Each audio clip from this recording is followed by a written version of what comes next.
Good morning, everyone. This is the State Ethics Commission. This is June 29th, 2023, and we are going to convene the meeting of the Commonwealth of Pennsylvania State Ethics Commission.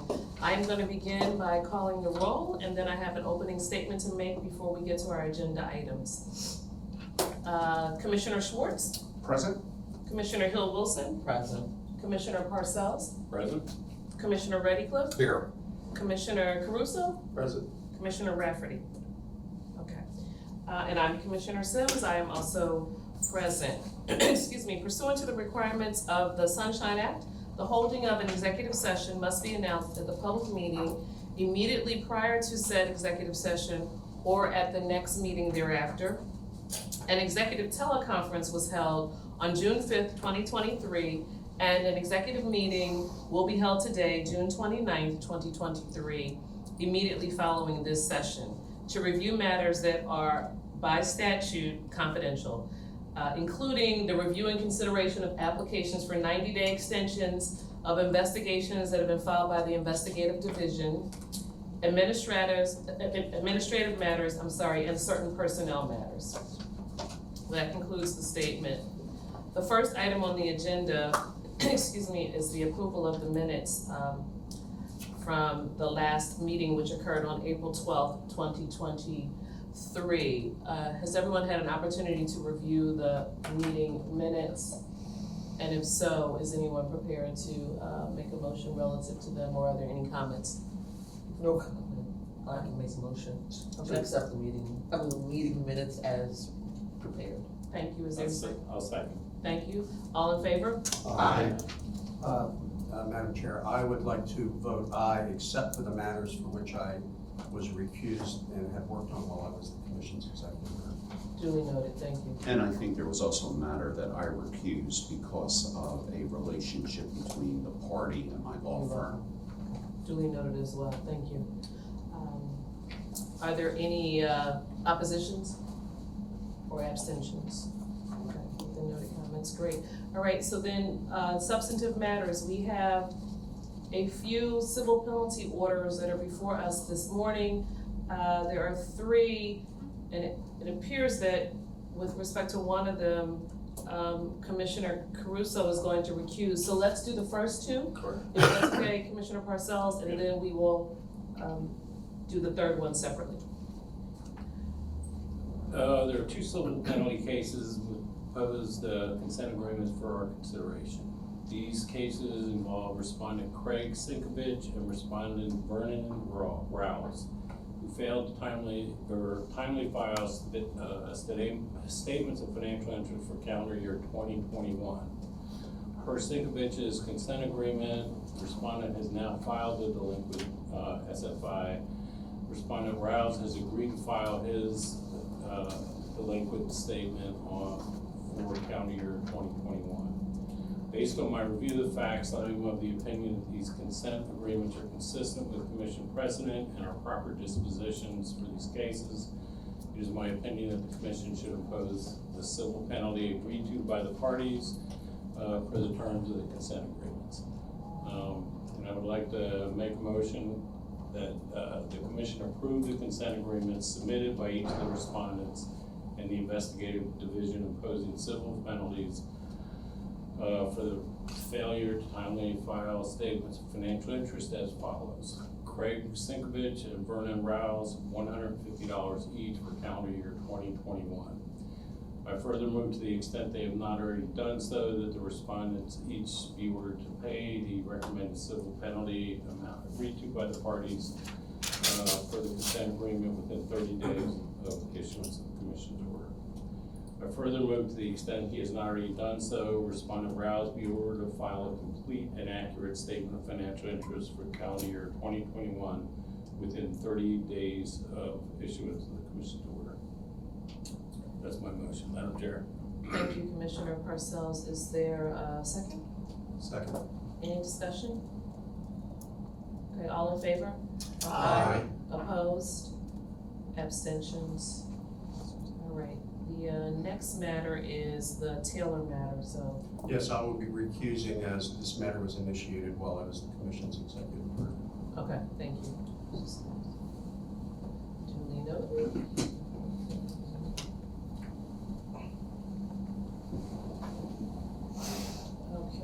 Commissioner Parcells, I believe this is also you. Yep, this case involves respondent Stacy Taylor, who failed to file a timely statement of financial interest for calendar year 2020. Respondent Taylor has agreed to file her delinquent statement of financial interest for calendar year 2020. Based on the review of the facts, I am of the opinion that this consent agreement is consistent with commission precedent and is the proper disposition for this case. It is my opinion the commission should impose the civil penalty agreed to by the parties per the terms of the consent agreement. As such, I would move that the commission approve the consent agreement submitted by respondent Stacy Taylor in the investigative division, imposing a civil penalty in the amount of $200 for failure to file a statement of financial interest for calendar year 2020. I further move, to the extent she has not done so, respondent Taylor be ordered to pay the recommended civil penalty amount agreed to by the parties per the consent agreement within 30 days of the issuance of the commission's order. And I, further move, to the extent she has not already done so, respondent Taylor be ordered to file a complete and accurate statement of financial interest for the calendar year of 2020. That's my motion. Thank you, Commissioner Parcells. Is there a second on the motion? Second. Thank you. All in favor? Aye. Opposed? And abstentions? Okay, thank you. Mr. Frankenberger, can you? Well, I think he needs to stay Yeah, out for he the is first the one next of one. mine. Oh, I'm sorry, okay, that's Right. all. I'm sorry, you're right, thank you for pointing that out. So we have a number of civil penalty orders that are defaults, that Commissioner Reddycliffe, I know you're ready to present. Why don't you go ahead, we have one that Commissioner Caruso is recused, so we will do that one first and then do the others as a group. Right, Okay.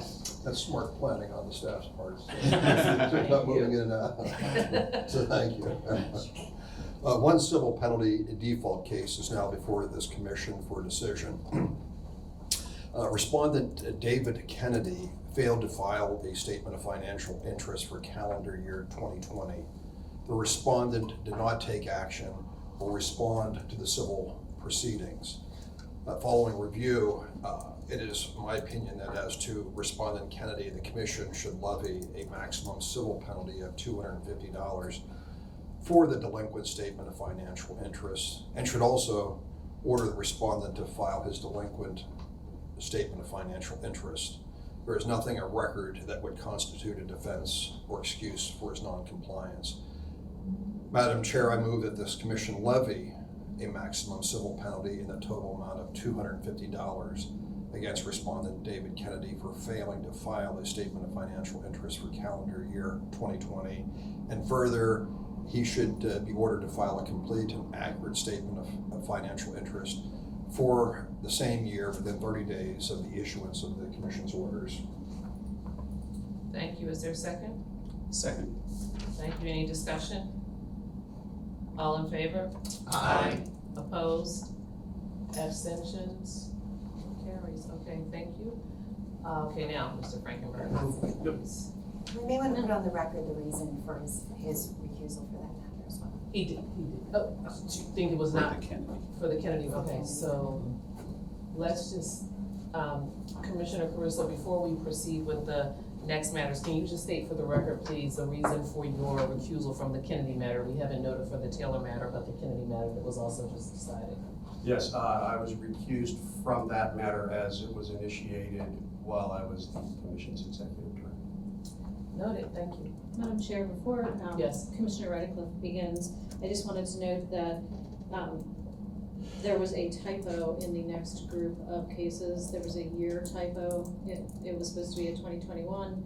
It was typed in as 2022. So I did in fact modify the information and provide that to Commissioner Redcliffe this morning, but I didn't want you all to be reading it and wonder why he was saying 2021 when it was supposed to be 2022. Okay, thank you. So Which one? which one? Schillinger. Okay, thank you. Okay, so we're clear for the Schillinger matter, it was commenced in 2021, not 2022. Correct. Okay, thank you, duly noted. Okay, Commissioner Redcliffe, floor is yours. So now we have 11 more civil penalty default cases before the commission.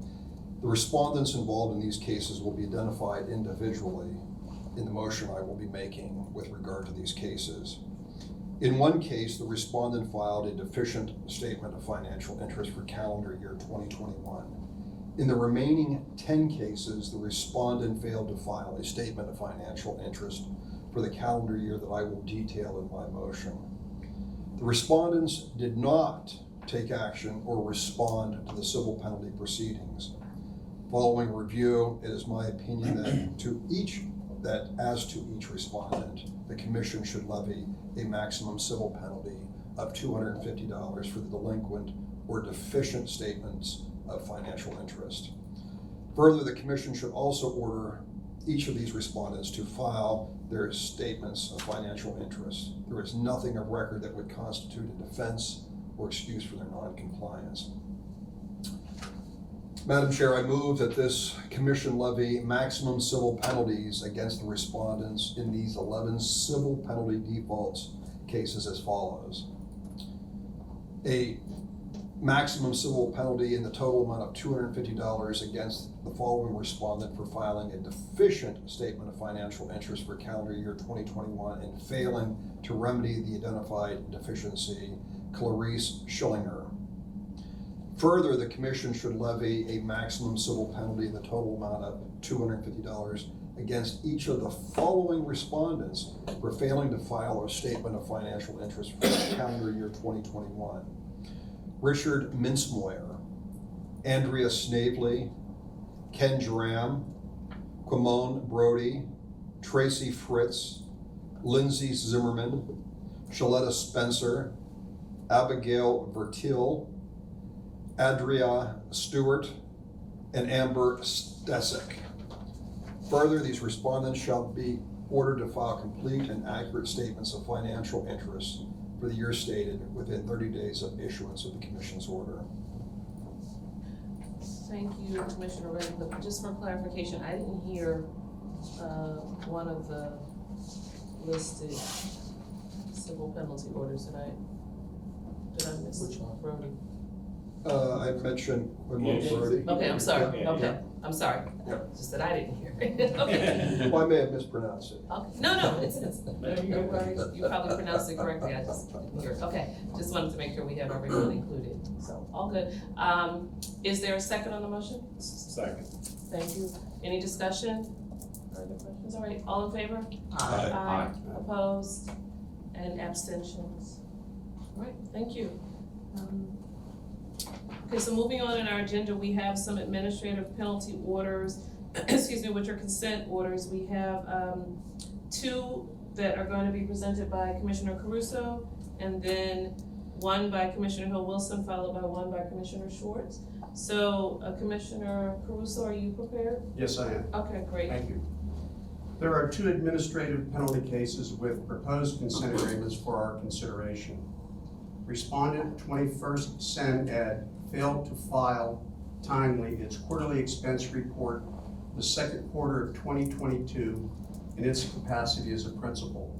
Respondent USWM LLC failed to timely file its quarterly expense report for the fourth quarter of 2022 in its capacity as a principal.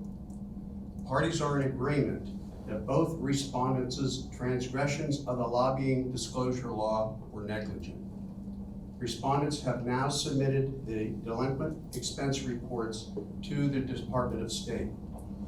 Based on my review of the facts, I am of the opinion that each consent agreement sets forth a proper disposition for the case, and I would like to make the following motion.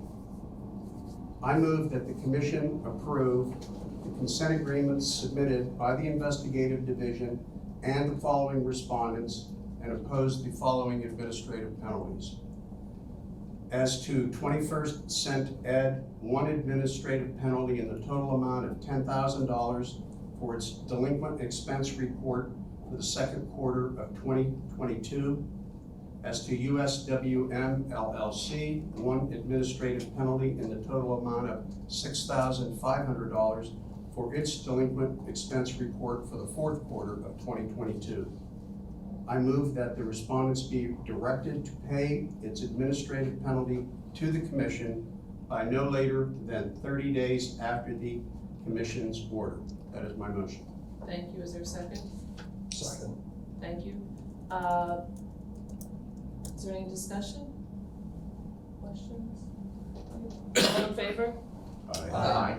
Opposed? Abstentions? All right.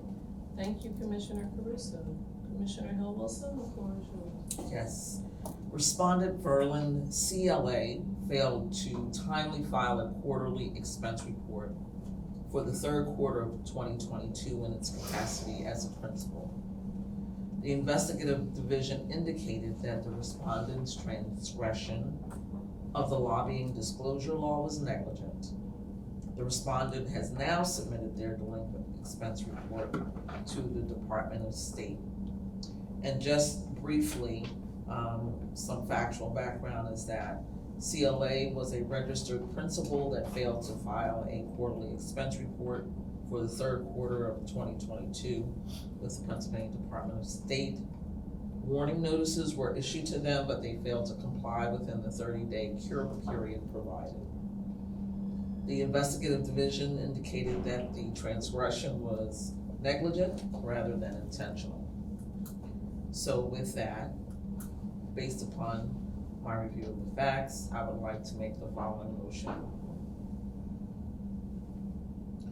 Based upon my review of the mitigating factors submitted by the respondent, as well as the position statement submitted by the investigative division, I move that this commission impose one administrative penalty in the amount of $5,000 as to Berlin CLA for its delinquent expense report for the third quarter of 2022. I move that the respondent be directed to pay their administrative penalty made payable to the Commonwealth of Pennsylvania and submitted to the commission within 30 days of the mailing date of the commission's order. Thank you. Is there a second? I'll second, but can I also just make a statement in addition? It kind of relates to our next case that I think is worthwhile putting on the record. So is this an amendment to my motion? No, it is not an Okay. amendment, just a clarification. Okay, So I second the motion, and I just think it's important because this was not a consent decree case. And we're gonna talk about Penn Film Group next, and the Commonwealth Court had directed us when we consider what penalty to impose. And the penalty of $5,000 that the investigative division recommended here, and their reasons, I think fall within all of the 6 categories that the Commonwealth Court directed us to consider, including what type of remedial measures ultimately were done, whether there's any justifiable excuse, whether this was the first time that the respondent had transgressed the lobbying law, whether there's any aggravating factors or notice to the respondent, and whether there are mitigating factors. And I think it's just important for us when we're considering the lobbying disclosure statements, if they're not in agreement, that we consider specifically all of the factors from the Commonwealth Court. I think implicit in your motion were consideration of those factors, and for that reason, I think we should move forward. just a question. So would that, and this is just for my clarification, would that apply? I know we have to consider those, measures, but in the case of consent, would that apply? I think it naturally applies in the case of consents, but it's implicit that the parties have agreed that those factors led to that And that's result. what I was- So I don't think we have to be as specific on the record, but in this case, as I understand it, the investigative division submitted a position statement considering those factors. We have not heard from the respondent. Oh, okay. It wasn't agreed to, and I just think our decision to be carefully considered, we should just explicitly state that we considered all of those factors. And in fact, the recommendation, which is below the maximum that can be imposed in a default case, takes into account those considerations. As a point of order, I'm trying to take notes. What case are you referring to now? Verlin, Okay, because I heard you say something about Penn Ways. Or Well, no. Penn Phil. That will be next. Right, that'll be addressed next, sir. Okay, no, I thought. We're talking about the Verlin matter Okay. right now. The I thought I consideration, heard Penn Phil. right, we were talking about the Verlin matter. Commissioner Schwartz referenced Penn Film Group so that we would understand the Okay. comment, the context of the comment that he made, relative to Verlin. To the next case. We were talking about Verlin, Okay, yes. which, He was just giving context to why he gave the comment. got, Okay, and then the one commissioner that was recused from the next case, right? Yes. right. Just point of order is if she should be in the room during the discussion, I'm sorry. Just to be clear, I was discussing the Commonwealth Court's decision in Penn Yeah, I Film was Group, confused, not okay. what we're going to deliberate on next. And how it applies to To Verlin. Verlin. Correct. Correct. Okay, Okay. thank you, sorry. You're welcome, that's okay. So there's a motion on the floor, And I second. and it has been seconded. Are we prepared to vote? All in favor? Aye. Opposed? Abstentions? Thank you. Okay, the next matter is Penn Film Group, and it has been, Commissioner Schwartz will be presenting it, but Commissioner Caruso, you wanna go on the record with a recusal? Yes, I am recusing from the Penn Film Group matter as I initiated that matter as the commission's executive director, then executive director. Thank you. We will hold up just a second until.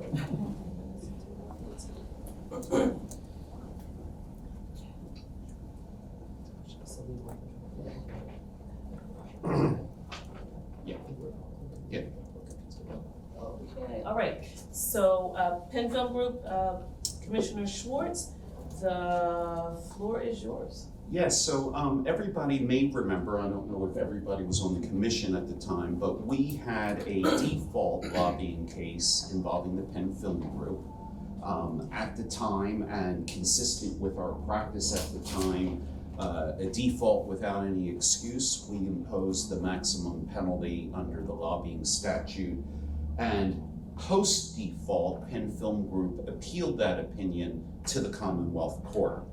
And as I just mentioned in the last case, the Commonwealth Court, and this was by a non-published decision that was filed by the Commonwealth Court on April 18th of 2023, determined that the maximum penalty that we imposed of $117,800 was improper, that we were required to consider the 6 factors that I mentioned when we were discussing the Verlin case, and that includes mitigating factors for a first-time offender, for negligence and other considerations.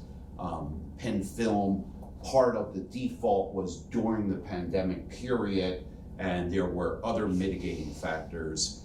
The parties have reached a consent decree, and the consent decree acknowledges that Penn Film Group had violated the Lobbying Disclosure Act by failing to timely file quarterly expense reports for the first and second quarters of 2020, as was required. And considering all 6 of the factors that I mentioned, the consent agreement would require Penn Film to pay penalties totaling $8,000 by way of 2 payments of $4,000 each. The first payment would be sent to the commission within 30 days, and the second payment within 90 days of the first payment. So a little bit of an extended plan. I've reviewed all the facts in the case. I've looked at the factors that were in the Commonwealth Court decision. I believe it is appropriate disposition, and therefore I would move that we accept the consent decree, find that Penn Film Group violated the lobbying disclosure law by failing to timely file quarterly expense reports for the first and second quarters of 2020, and impose administrative penalties in the total amount of $8,000 to be paid $4,000 within 30 days of the commission's order, and the second payment to be paid within 90 days of that first payment. Thank you, Commissioner Schwartz. Is there a second? I second. Thank you. Any discussion or further questions from the commissioners? Okay. All in favor? Aye. Opposed? Abstentions? All right, thank you. Would you please bring this Commissioner Caruso back?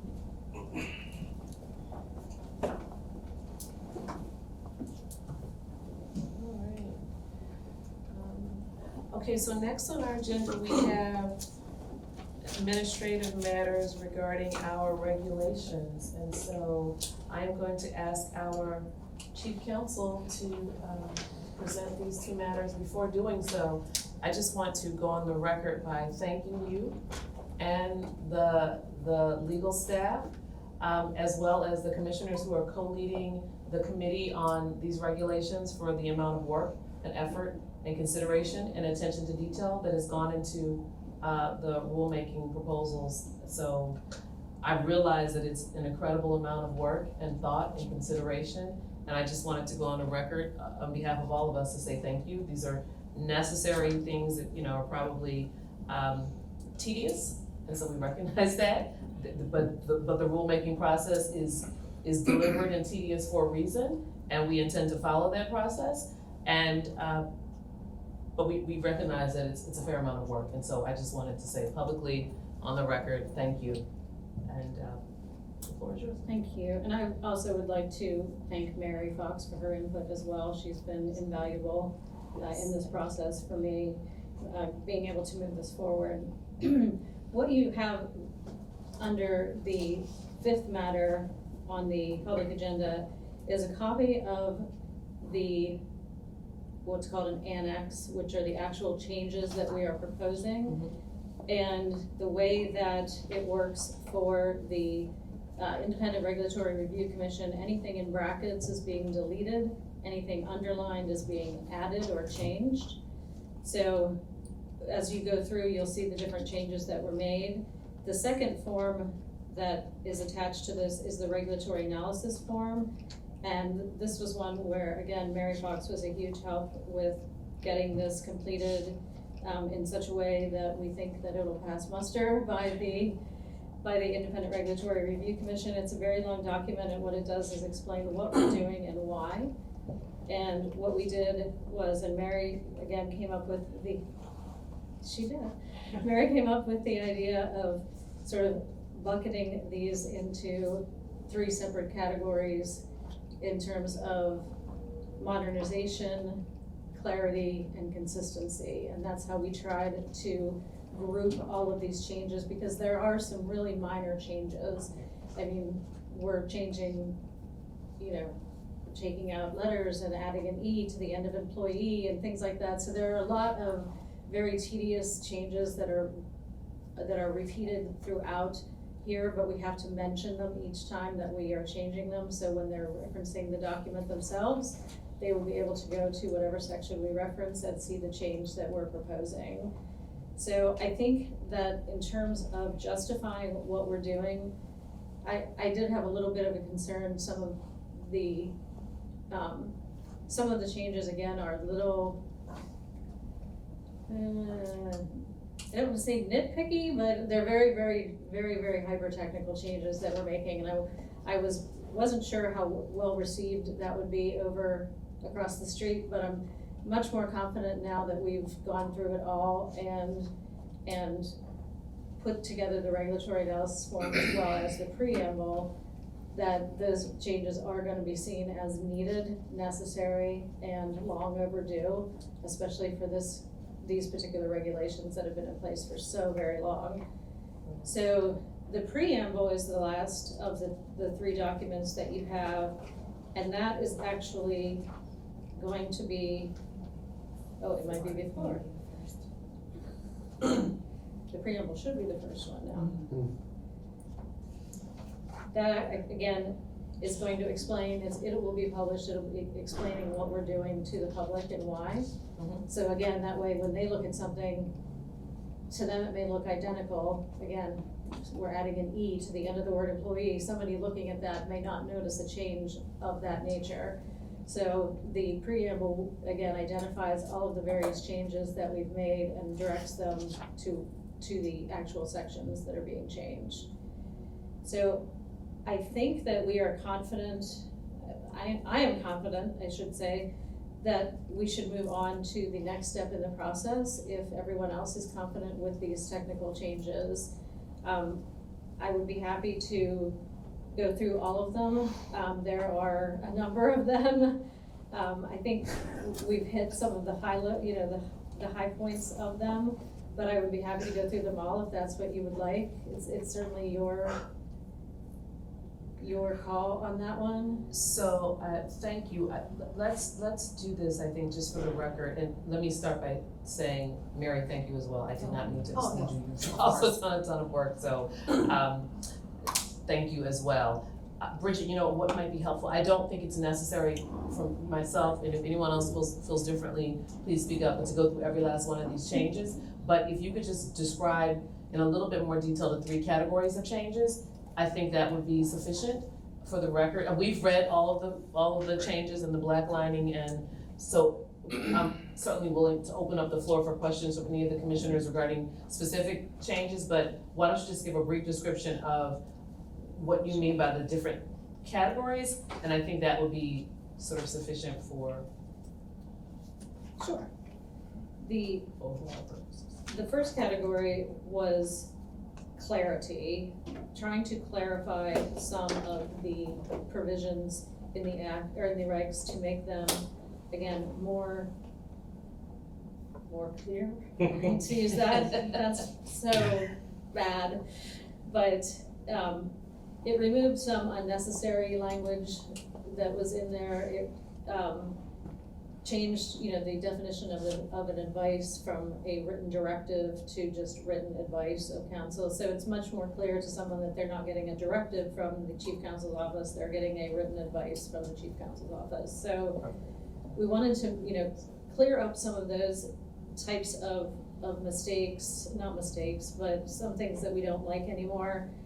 We also clarified the dates of election for the chair and vice chair, and changed insure to ensure. Right. So again, those are the types of when we're talking about clarifying what we're trying to do. And in terms of consistency, we had a lot of things that were either not consistent with within the regs themselves, or they were inconsistent with the terms of the act itself. So we tried to identify those things that we could, that would go through as a technical change, that didn't require a wholesale change, but would make them consistent with not only itself, but with the act and the language of the act. We had been missing some language in there in terms of groups of folks who are required to file. That was identified as a certain groups in one place was not identified that way in another. Right. Things like that. So we tried to get this all consistent, again, for a better working product that people can actually use and rely upon. And the last category was more modernization, and to that we wanted to update some of the things, including the ability to electronically file, electronically serve, and modernizing, some of the terms that we use. We went from chairperson to chair, we went from requestor with an O to requester with an E, something a little bit more modern. And we had a couple of grammatical errors in there that we also wanted to get rid of. And probably one of the bigger ones that we wanted to modernize was getting rid of the requirement that an individual who files their SFI by fax is then required to send the hard copy in 5 days. So again, that would fall under the modernization bucket or umbrella, I guess. And those are basically the 3 categories that were hit as best that we could group them, because there were so many That's perfect. changes. That's great, that's perfect, that's exactly, I think that's very helpful. Does anyone have any questions? I do. Okay. I also wanna commend, you guys, I can't believe how quickly you turned this around, and it's very well done. I had one specific question, in 17.1, you deleted the county of residence requirement, Yes. why? It's no longer, it's not required by the act, and it's no longer even on the forms. Okay. I didn't know that. Somebody like me, I can't tell address, but I live in York County, so I'm wondering why we removed that requirement.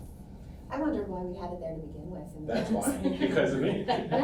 So, you're not gonna find me anywhere in Cumberland County, because I live in York County. Sure. With a Camp Hill address. Yeah, that was something that Jessica from our office, because of her familiarity with the form, she was the person that suggested that, and is probably in the best position to know that, given her. She can find me. We can Or find maybe I don't wanna be found. it. What's the address? No. Google it. And it's a good point, but remember, our regs are supposed to be amplifying what's in the statute. Right. And the statute that was passed by the legislature doesn't require, from the financial disclosure standpoint, it requires an address. Right. It doesn't require us to know the county of where the residence is. So Understood, I think it was superfluous. but it's very well done. Thank you. Do you have other These are questions? hard to do. I've been through it many times. And the only other comment I wanted to make, again, I want to repeat the compliments Bridget Mary had done, yeoman's efforts. Our approach to this was, and I know we have a second part of this, but our approach to this, for everybody's knowledge that wasn't participating in our working group, was to take on technical corrections first. We have not updated these regulations for a very, very long time. We do have some ideas and want to encourage anyone to offer additional ideas for actual substantive changes of our regulations, of how can we, under the authority given to us by the statute, implement and execute our duties in a better, more efficient way, and reaching an appropriate result.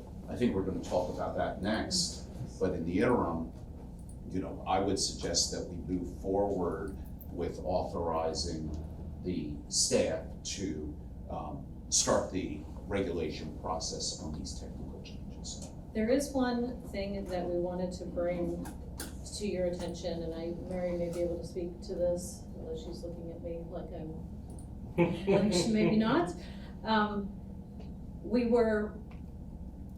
We had previously notified some folks in the General Assembly that we would include them in the process, and that we would let them know what we were doing, and once we finished doing this preamble, annex, and regulatory analysis form, I wanted to move to the next step, which would be the fiscal note from the budget office, and then approval by the Attorney General's office, I believe. And Mary very rightly remembered that letter that we had sent to the General Assembly. And so I guess my question is, do you want to seek their input on these technical changes? Okay. Yes. Okay. But let me ask you this, do you need a motion? No. Okay. I do not if that's what we're going to do, not right now. Remind me who we reached out to in General Assembly. I believe it was Senator Ward, Okay, and she had requested that we notify Senator Dush of any changes that we're looking to make. Now, our notification to the General Assembly is baked into the regulatory yeah, review right, process that's why anyways. I'm wondering what, it seems, I'm not sure why we're doing that, but I feel it's important. Then I have another question, is the public comment also baked into the regulatory process? Because we are doing these as a final omitted rulemaking package, what that means is the final omitted rulemaking means that the changes that we are making wouldn't necessarily evoke any sort of public comment or the need for public comment.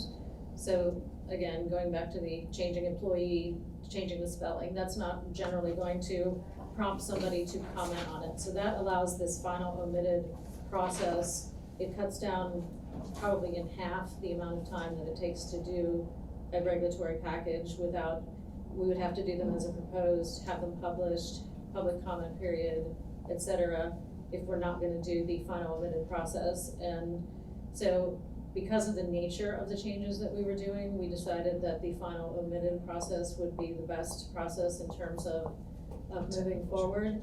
In terms of the substantive changes that we will talk about next, that is something that we will have to do through the entire process, which will include a public comment period on any changes that we would propose making.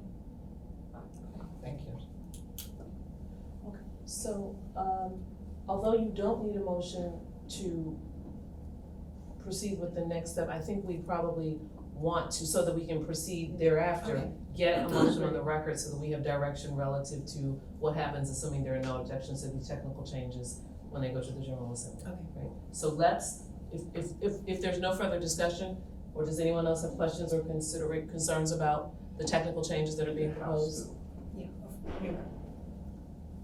Okay, so then, if we could get a motion to that effect, I think it would just so we have proper direction in terms of how to proceed and we don't need to reconvene. Sure. All right, So I would move that we, as the commission, direct the staff to take these proposed technical changes, consult with the legislature, both the House and the Senate, to see if they have any changes. I think the consultation, although later in the step, we wanted to make this process as open to input. And even though there's not a public comment of the regulations, we welcome the public to comment on any of these issues. That's why we're doing it in the meeting. And that if there is no further comment after consulting with the legislature, I move that we authorize the staff to begin the formal process on the technical changes. Second that. thank you. Any discussion? All in favor? Aye. Opposed? Abstentions? Thank you. Okay. There are also substantive proposed, an approach to certain substantive changes that we would like to discuss that's on the agenda. So, if our chief counsel could next review those. Sure. So what we tried to do was we asked for input from the internal staff on any types of what I would deem more substantive changes to make to the regulations. And I think just because of the fact that I have not had more than, a year and a few months of working with the regulations, that it's important that we get input from those that have much more experience working on them. And some of the ideas that they had, I started tracking the proposed, areas under consideration and the reason why they wanted them to be changed. Because again, some of them weren't obvious to me on their face, but yet when the explanation came, then I fully understood what they wanted to do. So what I tried to do with this document is just go by category, or go by the section of the regulations that people have proposed changes, and indicated what the change would be and the reason that we are asking for that change. Now, under the first section, under the definitions, you'll see that I do have the definitions of filed and service that were also included in the technical portion. The reason that I kept these on that list is in the event that they deem a change of a definition as substantive rather than technical, I wanted them to still be on this list, so that way we would know that we could add them in this area as well. So, we were also going to, some of the things that we wanted to do, I think one thing that's very important under the substantive category is throughout the regulations, it's always just referenced as a commission, whether it's the investigative division doing something, whether it's the legal office doing something, it's always a commission. And I think there are some times that gets a little tricky. And I think now that, in this day and age, that we should be identifying the investigative division and what they do, and the legal office, and so I wanted to add definitions for both of those. And that would make it easier for some of the other changes that, areas that I'm proposing, because of adding, again, trying to clearly delineate the roles of the investigative division, the legal office, and the commission. So, again, these are all just proposed ideas, and they haven't even begun to be put on paper of any type. If anyone has any additional areas that they would like to see, I know Commissioner Redcliffe had mentioned one that he would like to see when I spoke with him the other day. And maybe you can talk about that, and I will add it to the list. Sure, it's in line with, we had received an email or a letter from Dan Coleman, who is the chief counsel for the House Clerk's office. And they're basically asking for some revisions, and something that I certainly would support, because I know for too long we've all grumbled about the outdated process that we've had over there. Now, granted, they've made a huge change that they don't have to provide paper copies anymore to the clerk's office, but the process of doing it is rather cumbersome.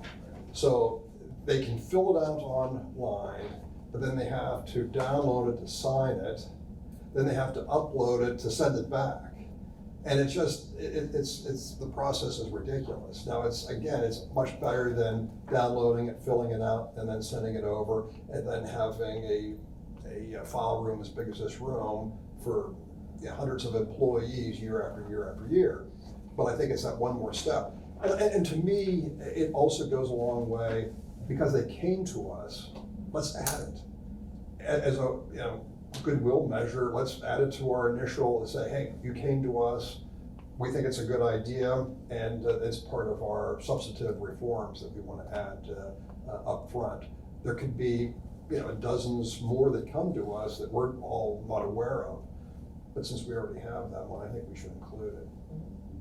And I think since we're in the, the era of DocuSign and being able to file things electronically, that should be a logical, next step, if you will, in what we do to make this an efficient, understandable process.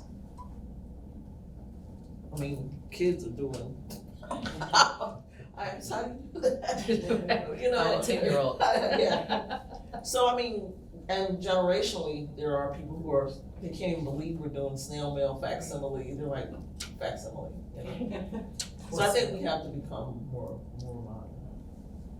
One of the other areas, and I'm gonna ask Jeff to speak to that, was he once suggested updating our subpoena procedure. Sure. So if you look in the act, the act itself really only says subpoena one time. It's kind of fleshed out a little bit more in the regulations, but even in the regulations, it doesn't say anything about enforcement of those subpoenas, which if you can't enforce a subpoena, then what's it really worth? One of the most, or the latest kind of subpoena legislation to come down was through the Office of the State Inspector General.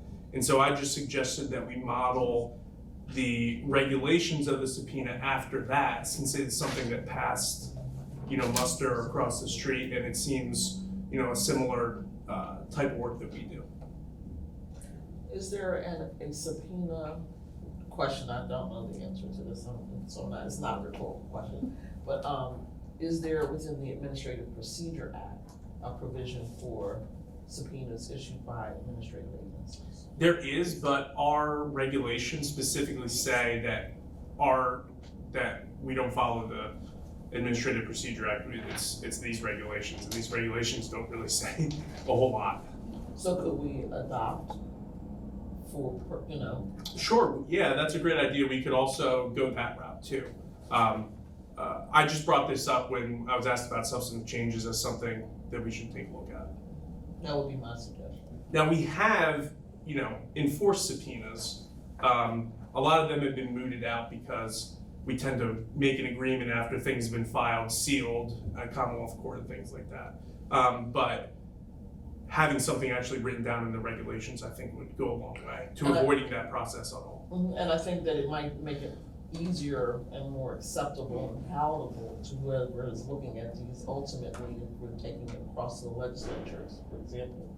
If there's already an existing process that's been vetted, it might be an easier, lift. Just a thought. Absolutely, I agree.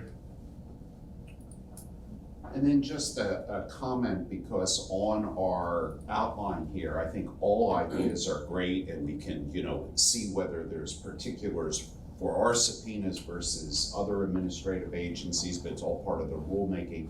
There certainly are some ideas we put on that we may not all agree with. I think we should, as Commissioner Caruso and I together with the staff have been considering everything. I think the first part of this process is welcoming anyone's ideas, whether they're from the people who fill out the forms, as Commissioner Reddycliffe has talked about, from the public, from staff. I know, just as a note, one of the suggestions about hearings and whether the hearing process should involve a commissioner or some other hearing officer. I think there's different views of whether we have the right process or we should change it. But I think for right now, the idea is let's collect everybody's comments further. Do we have another working group scheduled? Meeting scheduled? We do not, but we can. So, we don't have to do that here, but let's schedule it. We'll let everybody know so that they can add input. And I think if we are as rapid, this may not be quite as quick, but if we can at least condense, as we're going forward, our ideas for consideration by the commission into that same format. I think the process, and I recognize it's not going to go as rapidly when we get to the substantive part, but I think this is a good process, and hopefully we'll have the technical changes further along, and we'll kind of demonstrate to all stakeholders that we're asking for their input. We're looking to come up with processes and procedures that get to the heart of our purpose of the act. Agreed. So I will schedule. I just agree. I will schedule another meeting within probably the next few weeks, and I think at this point we should also consider inviting others to join us in terms of getting ideas. I think that we're to that point. I think that we at least should be able to get some ideas from other people before we put anything on paper. Let's see if, we can reach out to, again, the General Assembly and some of the associations and see if they have, any ideas they would like us to even try to remedy or adjust in our regulations. And then we'll continue to keep them involved as we actually put pen to paper. Do you think that the idea solicitation should occur prior to the next meeting so that when the committee reconvenes, it has those additional thoughts to consider as well? That would be my recommendation. Yeah, I do. Great. All right. I don't think that there's an action item here. So if anyone has any further discussion or questions, the floor is open for that at this time. But if not, then okay. Do either of you need anything else on this matter from us? I do not. Neither do Okay, great, thank you again, thank you. Okay, and so then the last meeting the last item that we would have would be any public comment. Is there anyone from the public who wants to comment? Yes, sir. Before you start, I would just ask for you to identify your name and affiliation, and just be mindful that we have a 15-minute limit for any Which public is comment generous, for the thank you. commission. Welcome, floor is yours. Eric Epstein, Rock to Capital. We're a good government group that looks to align Sunshine, and some other good government practices throughout the agencies. We monitor 12 agencies. Yesterday, we were at the Gaming Control Board for 3 hours, and then also at the ICA. But I have just a couple minutes, as I was listening to this, and this is one of the problems, every agency has its own personality. This has a very good personality, so I want to really commend Jeffrey and Mary. I haven't met Bridget yet, so I don't want to, presume that she's going to think positively of me. That's usually not the case. But as Not yet. But as we're going through this, I observed a couple of technical issues that you may be able to modify. Don't worry, my mom feels the same way. So if at the next meeting you could advertise that there's a public participation section, that would be helpful. Without that connotation, like at SERS is the last agency that we're suing to provide public participation. People who don't live here or from a distance would not know that you have that opportunity. The second issue is concerning consent orders and defaults. Some agencies make them confidential. If it is not noted that it's confidential or those documents right to knowable, you're doing a lot of consents, you're doing a lot of defaults. Is that information that the public can get to, or is that sealed? Not for, Okay. not for the statements of financial interest cases, Right, civil penalty and administrative procedures. right. So, okay, thank you, because that was not the case, yes. Well, you don't need to be compared to the Gaming Control Board. Really don't. So as you're looking at the fines, and you were talking about regulations, for me, what always comes into play is I think fines are a deterrent. In the 40 years that I've been doing watchdogging, that people don't like to pay fines. So I guess what I'm asking you, are the current fines sufficient?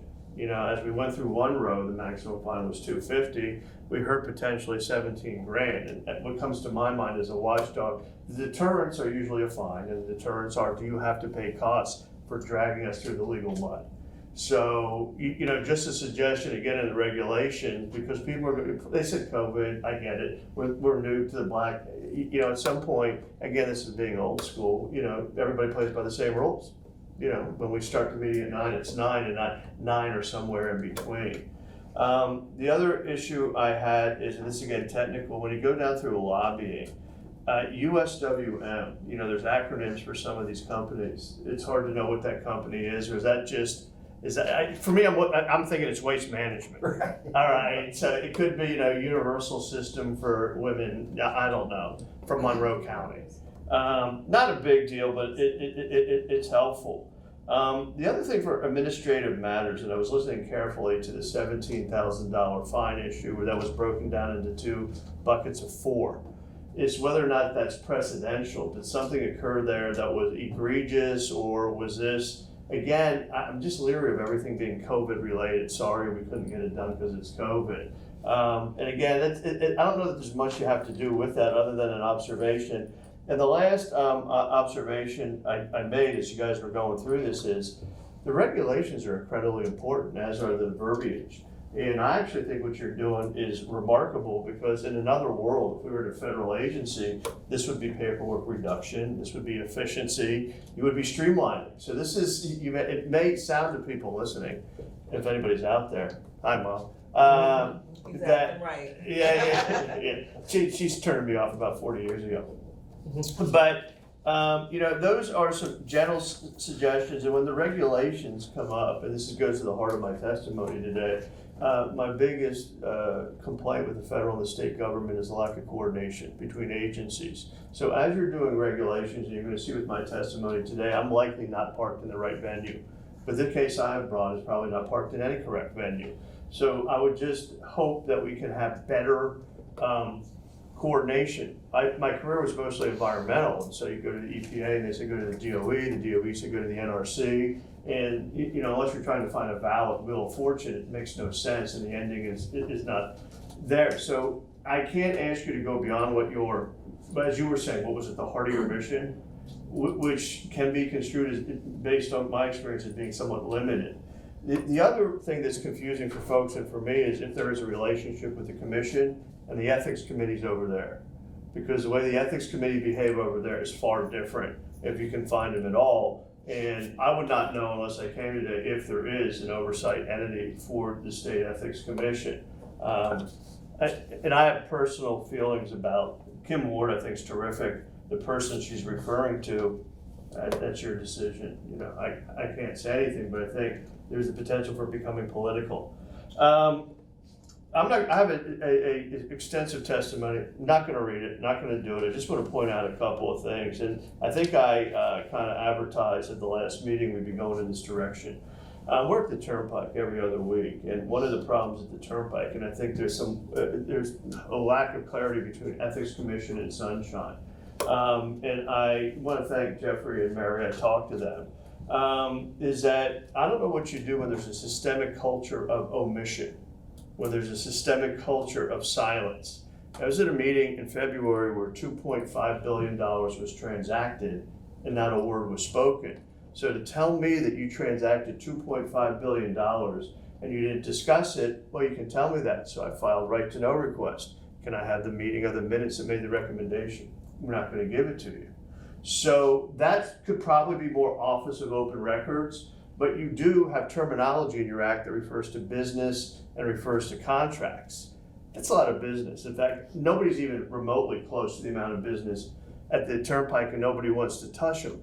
But that's a lot. So if you're going to sit there and not deliberate, which is the Office of Open Records, not have a discussion and have a business and a contract, and if there is discussion, it's always like they're getting the contract because they've always had the contract, which seems kind of sophomore, if you're me. So we filed today with 3 objectives. This is not a complaint, not a petition. We just want to make sure we're in the right lane regarding these 3 issues. We may not be. One is recusal. Can somebody simply recuse himself who's not an attorney, yet his business get a financial windfall? Happens a lot. I mean, again, it's an allegation, but what I'm saying, based on my understanding, like when you recuse yourself, I don't think that's what's happening. And I know the process is you have to submit a memo. But I've been at the Turnpike forever. There's never a memo submitted. And I can tell you the commissioner, maybe 12 to 15 meetings a year, is recusing himself. So this, again, I don't know that you can put it in your regulations. It's not an Office of Open Records issue. The second issue is what happens when there's no information flow? You know, and it'd be hard for me to believe that this is not unethical conduct, but it would be very likely for me to believe that it's not within your statute. So you can have a conduct that leads to a pecuniary benefit. And what we're asking then, who's regulating it? If it's not you, and if it's not the Office of Open Records, how does this work? Because according to your language, these are employees that are regulated under your act, as is the staff. And, you know, when you look, you know, we've looked at the act very carefully, and again, Mary and Jeffrey were really helpful, just trying to figure out, okay, if these behaviors are acceptable, how does that work? Otherwise, what are we all doing here?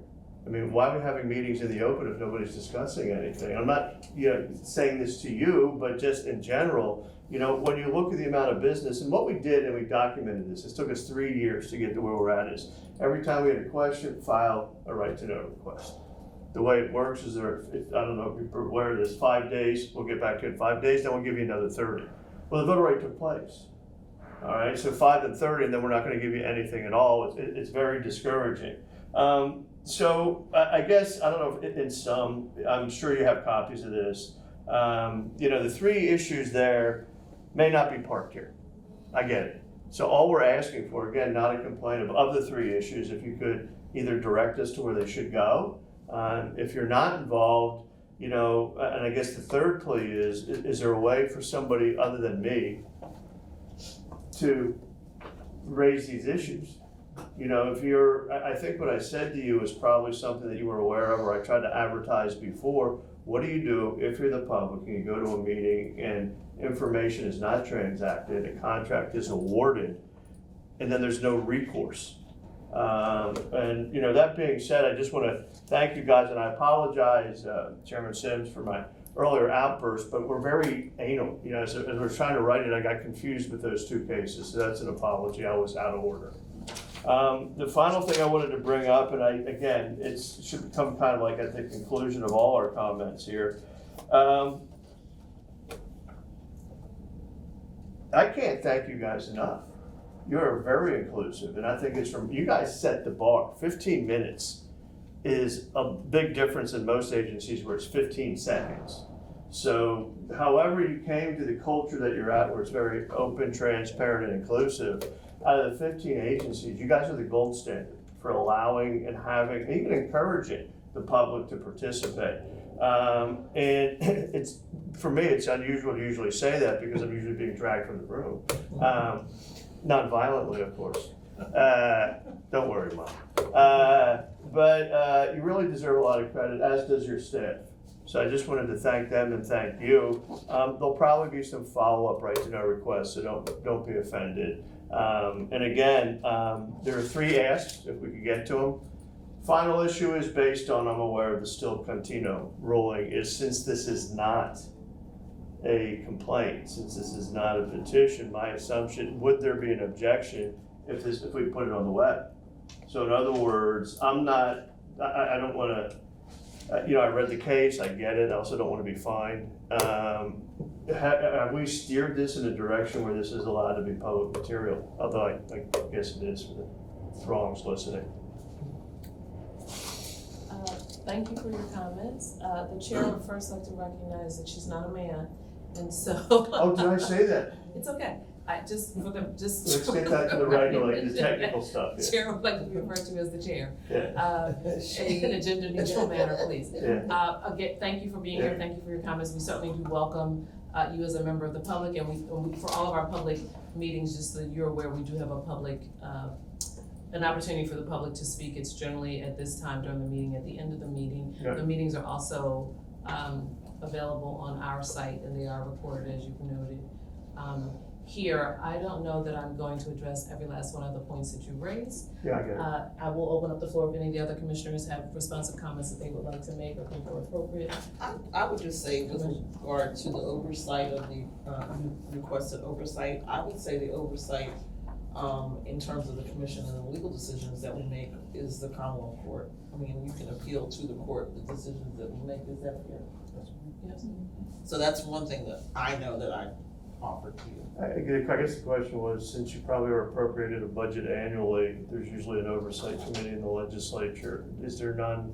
I would. Okay, yeah, because I didn't find any, that was the question. I don't know that, but in terms of what we do and the decisions that we make on ethics, Right. that goes up to the Commonwealth Court. I don't want, Commissioner Hill Wilson, I don't want to, did I get that right? I don't want to offend you. I'm not offended by much. Okay.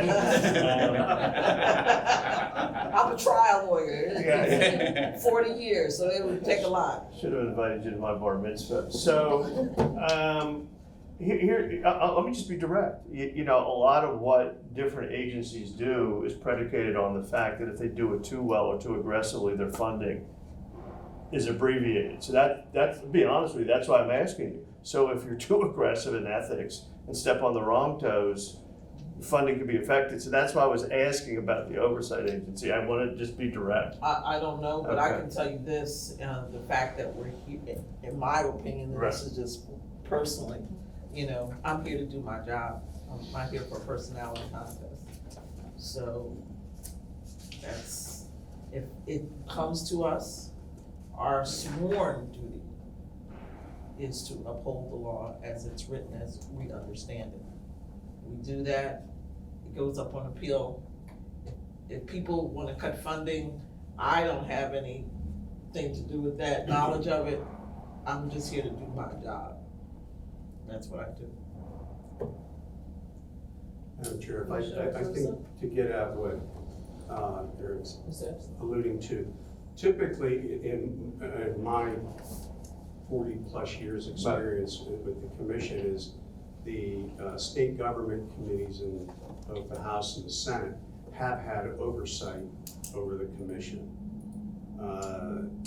In my experiences, we have been requested periodically over the years to offer testimony or comments or suggestions for improvements to the Ethics Act, which the commission has relied on staff to compile things that they feel are necessary. Then the commission has had input, and those then are presented to whatever committee has made the request.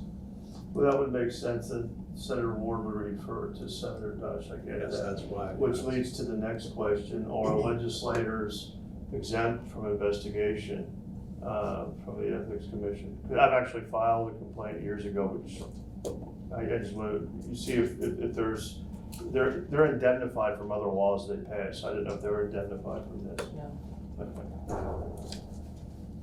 Okay, thank you. All right, Thank you for being here. If there are no further matters before the commission, I'm prepared for a motion for adjournment. So moved. Second? Thank you. All in favor? Aye. Anybody want to stay? All right. The meeting is adjourned. Thank you.